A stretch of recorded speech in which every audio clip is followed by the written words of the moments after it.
Hello, I bought two new lenses. Why did I do that? So I have a variety of lenses to film the cars or myself for the channel.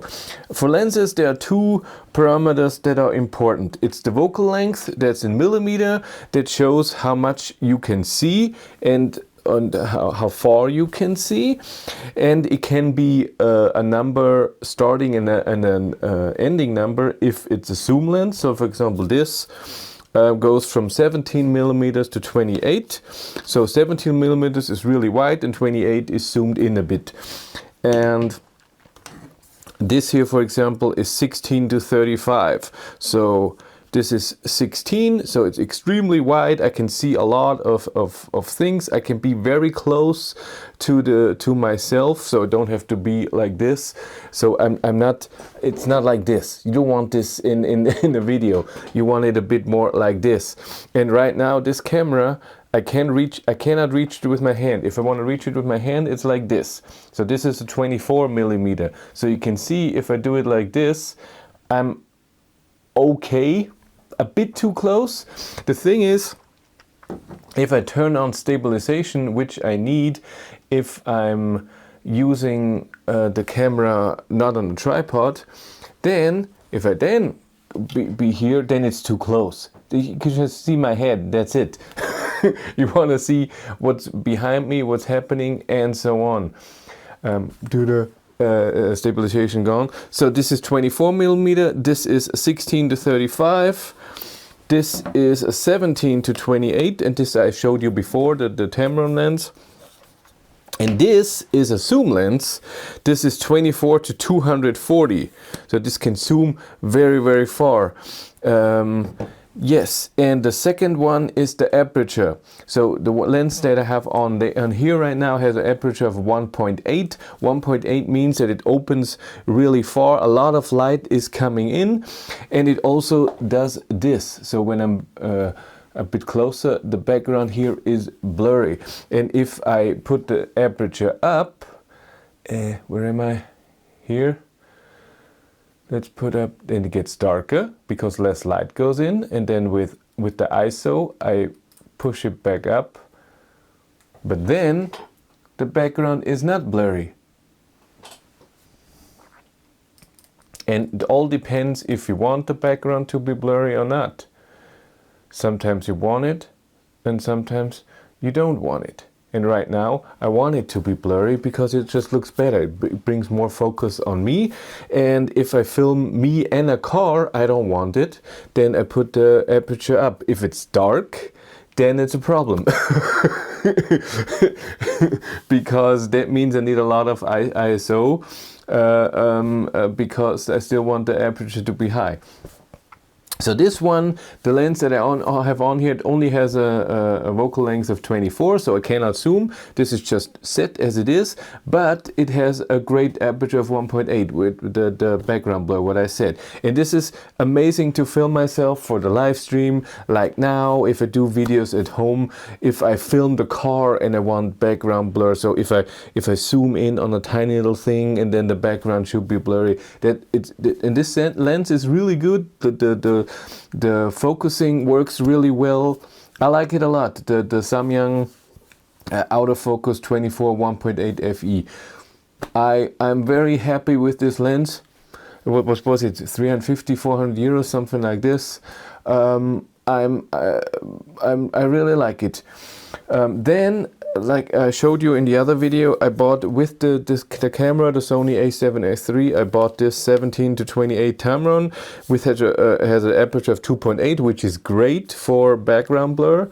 17 millimeter is also great to see a lot of things, especially in the car. In the car, you're very close, and I have this active stabilization on, so it crops in a tiny bit. And with 17 millimeter, I still can see a lot inside the car without going too far away. So it's really good. But I had problems with this lens. Two. Well, one, I don't know if it's the lens. But it's focus breathing. In the smart video with the smart #1, I saw it. It was on the tripod, and sometimes when I was looking away, the camera wasn't focused on me, and when I looked at the camera, it was focusing on me again. So it didn't, when I wasn't looking, the camera didn't detect my face, and it thought it should focus on something else, and then when I came back, it focused on me. Of course, I can change the focus speed, how fast it's changing focus. And when I'm doing something, showing something close, then it's good to change fast. And if I'm filming myself, it can do it slowly. That's okay. I should have done that. But still, it did that with the focusing. And then it looks like I'm zooming in a tiny bit, even though I don't. It's the lens itself when it does the focusing, and it didn't look good. That's why. And second thing is it doesn't have any stabilization in here. So the only stabilization is in the camera. This one doesn't have it.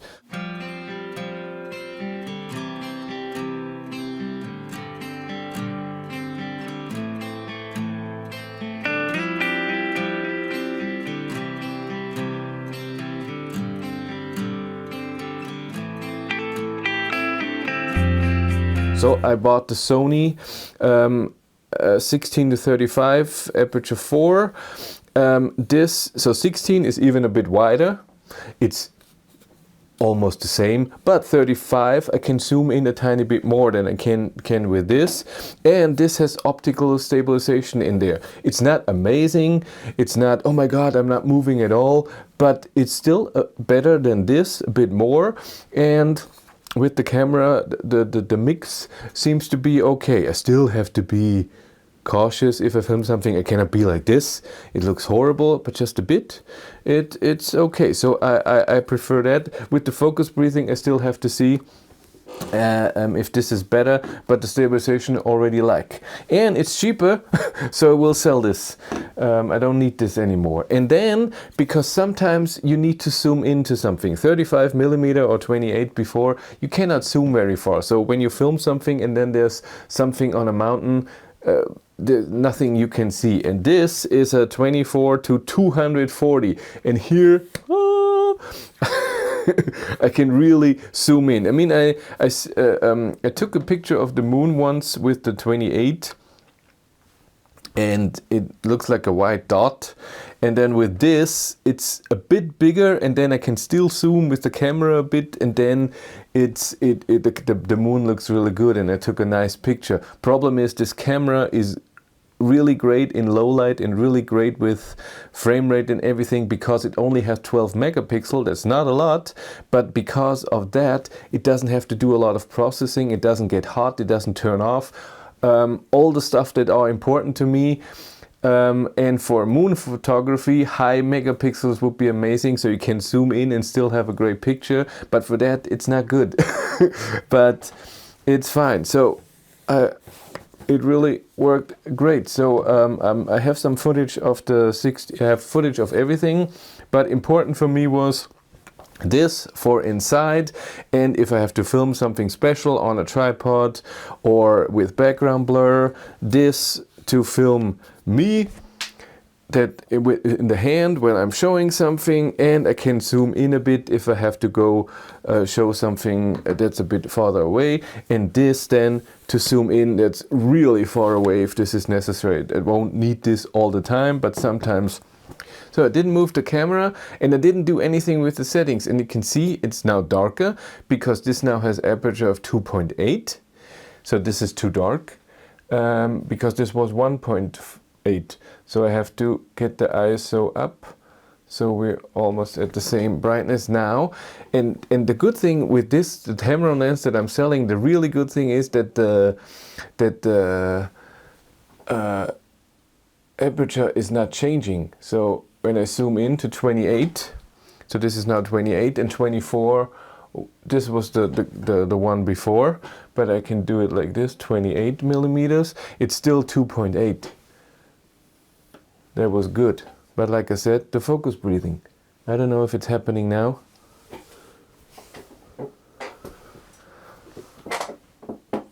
I don't know if you can see that. If it does it. Now I have the Sony 16-35. It's even darker because it's an f4, so I have to brighten up even more.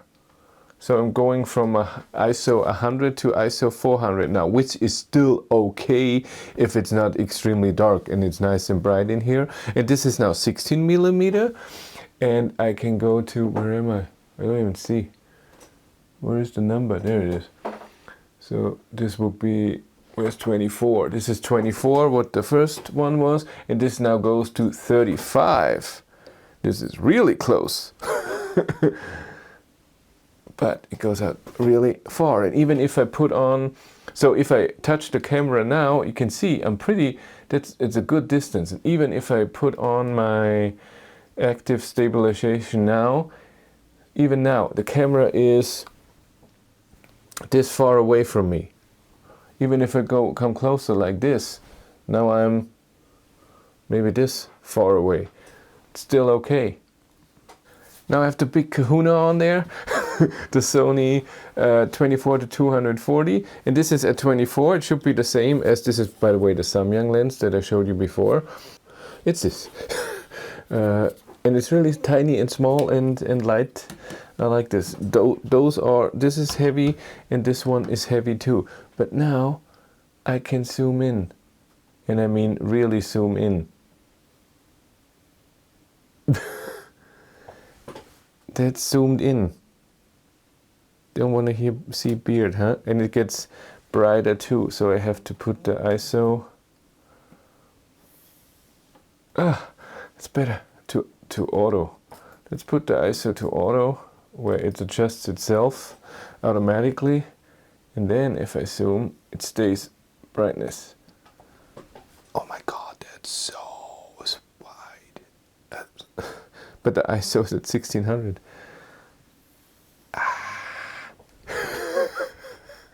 And now it's 320. And I'm really happy with it so far. Again, I have to check out the Sony, the 1635 a bit more. But so far, I think it looks good. I just have to be a bit more calm if I film something. And if I turn around, not all like this, but I usually do that because, oh, okay, I have to film this, and I have to be, okay, let's film it slowly. It's all cool. Okay, bye.